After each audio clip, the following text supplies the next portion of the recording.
تو اسی طرح ابو جہل کسی یتیم بچے کا وصی تھا اور اس کے قبضے میں اس یتیم بچے کا مال تھا اور وہ اس کا نگران تھا، اس کی خبرگیری کرنے کا پابند تھا۔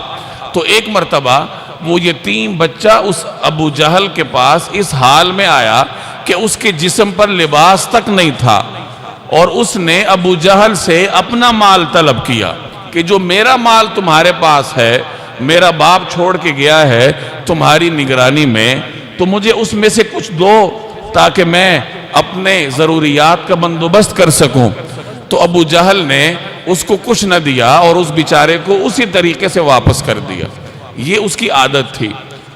اب یتیم بچے نے یہ نہیں کہا کہ مجھے قرض دو یا میرے ساتھ احسان کا معاملہ کرو، اس بیچارے نے اپنا مال طلب کیا، لیکن یہ آخرت کا منکر تھا، اور آخرت کے منکر ہونے کی وجہ سے اس کے دل میں اتنی سختی آئی ہوئی تھی کہ یہ یتیم کو اس کا اپنا مال سپرد کرنے کے لیے تیار نہیں تھا۔ تو کچھ سرداران مکہ دیکھ رہے تھے، یہ اسلام کے اوائل کا دور تھا، تو انہوں نے اس معاملے سے لطف اٹھانا چاہا اور اس یتیم بچے کو کہا کہ تم رسول اللہ صلی اللہ علیہ وسلم کے پاس چلے جاؤ اور ان کی خدمت میں اپنی شکایت بیان کرو۔ اب سرداروں کا مقصد تو یہ تھا کہ یہ یتیم بچہ حضور صلی اللہ علیہ وسلم کے پاس جائے گا اپنی شکایت لے کر، تو حضور صلی اللہ علیہ وسلم اس کی اشکشوئی فرمائیں گے اور ابو جہل کے پاس جا کر اس کا حق اس کو دلوانے کی کوشش فرمائیں گے۔ ابو جہل انکار کرے گا اور ایک جھڑپ ہمیں دیکھنے کو ملے گی۔ یہ مقصد تھا سرداروں کا۔ تو وہ یتیم بچہ نبی کریم صلی اللہ علیہ وسلم کی خدمت میں گیا اور اپنی شکایت پیش کی، تو آپ صلی اللہ علیہ وسلم کھڑے ہوئے اور اس کے ساتھ ابو جہل کے گھر گئے۔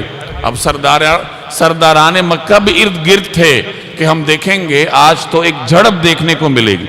نبی کریم صلی اللہ علیہ وسلم ابو جہل کے دروازے پہ تشریف لے گئے۔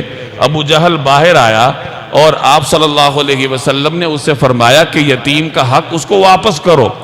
تو ابو جہل نے بڑی خاموشی اور شرافت کے ساتھ اس یتیم کا حق اس کو واپس کیا۔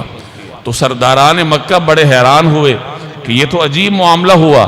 تو انہوں نے بعد میں ابو جہل سے پوچھا کہ کیا تم نے اپنا دین چھوڑ دیا ہے؟ تم مسلمان ہو گئے ہو جو اتنی آسانی سے تم نے نبی کریم صلی اللہ علیہ وسلم کی بات مان لی؟